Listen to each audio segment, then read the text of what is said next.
Well, second season of the Darling Downs Big Bash League coming up, and there's some great sides in the Murdoch Lawyers Big Bash this year. One of them is owned by Hip Pocket Rockets, and that's my favourite side, and I've come along. I'm Peter Rukas, and I'm going to talk to Anthony Clark. Clarkie, you're coaching the side this year. That's right. Tell us a bit about your cricket career. Well, I started off very late cricketer. I sort of didn't really start playing cricket till I was about 20, just after a couple of years in the army, and joined a couple of clubs in Geelong in Victoria, and then played for a few teams in Melbourne. I moved up to Queensland, and where I've been playing for the mighty Highfields Railways for the last couple of seasons. Well, strong club, Railways. I mean, got a lot of history at Railways. So you got out of the army and you're with Light Flight. That's right. Yeah, as a paramedic. Paramedic. Right, yeah. What did you do last season? Were you involved last season? Yes, I was. Yeah. No, I was. Strangy came up to me and asked me if I'd coached the side last year, and I think I spoke to him on the phone. I think I probably took about 2 or 3 seconds to make the decision of a yes, and I'd sort of just come off the back of a fairly busy couple of seasons with Ipswich Hornets with the girls, with Justin Anderson, another one of our opposition coaches.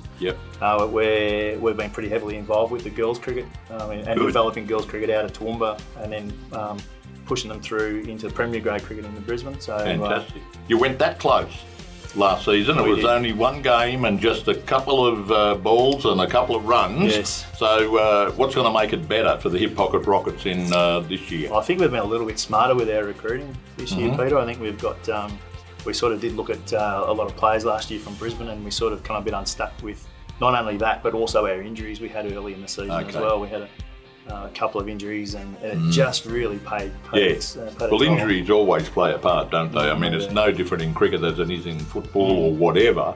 The two stands up at the right part of the season. So Sean McCarthy's captaining the side. Tell us a little bit about some of the other players that you got in the side this year. This year we have gone again with a young side again. We've decided that youth was a good policy last year.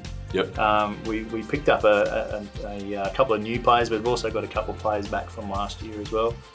Ben Brocher is probably the pick of the younger tribe that we've got. Great spinner, can field really, really well. Well, what's your coaching philosophy like, if you like, for cricket? Because once you never heard of a cricket coach. I mean, the captain and the side, and all of a sudden they bring in coaches and psychologists and conditioners. And what's your philosophy in coaching? We haven't gone that far with conditioners and all that with our side. We do have a physio. My coaching philosophy is basically for the fellas to go out.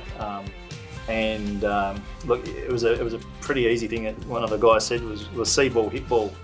Linny, I remember that a few years ago. But look, I think with the Toowoomba pitches up here and the variance and the early season where we play this competition, it's not always the best method. No. So, look, I think we've had we sort of play each game on its merits. We have a look at the field, we have a look at the pitches, we have a look at the opposition. We have a look at the conditions as well, the wind, all that sort of stuff. Now, you've played in Toowoomba for 14 years. Do you think that this is the best thing that's ever happened to Toowoomba cricket? Absolutely, this is when Kent and Tony came to, when we found out about this being run, and just the fellas that are behind the competition. I think these two guys need to be commended for what they've done, but it sets a buzz around the clubs, and it's for the first time, as long as I can remember, there's a bit of integration between the teams. You get blokes that normally opposition players and not great of friends on the cricket pitch when they're playing against each other, but all of a sudden they're training and going to the pub and having a feed and catching up. And do you get much pressure from the owner? Well, I think Strang, he's put his heart and soul into this. It's good branding for his business, but it's also, he's got a good love of cricket as well, and you can tell that from the outset. And look, I think all the clubs, all the teams that own, all the players, all the people own the teams actually have, there's some love of cricket. I know the Live Wide fellas, they're just absolute cricket nuts, and Ada Care boys, they're all cricketers, and so but Strangy certainly put a lot of time and effort and money into it of his own, on his own personal time as so he's doing a great job. Clarkie, we've had a look at what the Rockets lineup is. Have you had a look at the opposition, and what do you think of the chances of the Rockets this season? We were very paying a lot of attention to the other teams' selections, in particular when Chris Gillen got stolen from under us on the second pick of the night. That sort of threw us a little bit. But look, there's some good teams there. I think ADCare have picked very well. Have they? I think the Night Riders from Rob Scan has also picked a fairly good side. Look, I think we're up there, and I think our age is there. The younger guys. Is there any team that stands out that you think might be a stumbling block? I'd probably say ADCare will probably be this year. Will be and they were the one team I really wanted to beat last year. Yeah, benchmark, eh? Yeah. Oh no, they were just the one team I wanted to beat. There's a little bit with Ando and Dan Barrow. Oh yeah, well, just a bit of inter-club stuff there, but just rub their nose in it. No, it was all good banter, but no, just we all had that one team, and that was them. But no, I think we're a good shot. I think we doesn't matter what sport you play. There's always that one team that you want to beat. Sean McCarthy is your captain now.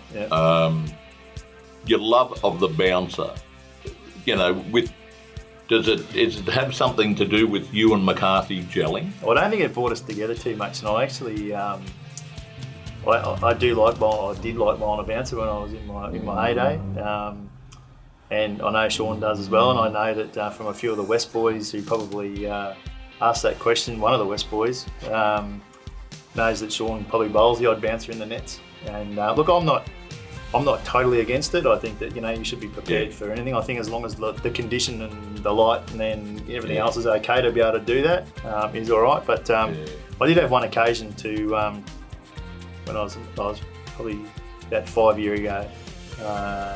We were at Nudgee College, and I said to Luke Neal, who was one of the young kids I was coaching at the time in his 16s, I think it was, and said, I'll bowl you a bouncer. And he said, you won't be able to bowl a bouncer, old man. And came in and bowled him a bouncer and nearly knocked him over. So. But the short ball in this format of cricket, it's a must. Yeah, no, I think as long as it's not. Is it a risk?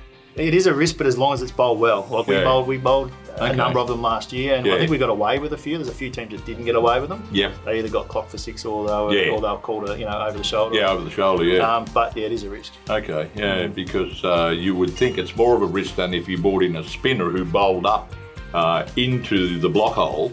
Very difficult to get away. Yeah. No, as I said, there's a place for it in the game, but it's not. Well, we might see you and McCarthy in the nets and just sort of test it out of what? Beyond me now. Beyond you. Yeah. All right, mate.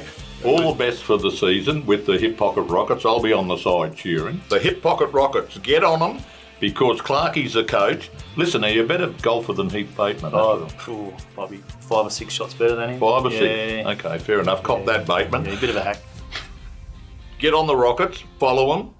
And of course, if you need any of this great gear, get in and see Strangy and Teal of the Sheila at Hip Pocket Workwear out there in Anzac Avenue. They'll look after you, whatever gear you want. And of course, they're looking after the Hip Hop Rockets and Clarkie. Good on you, mate. Thanks. Congratulations and good luck for the season. Thanks, mate. Cheers. Beautiful.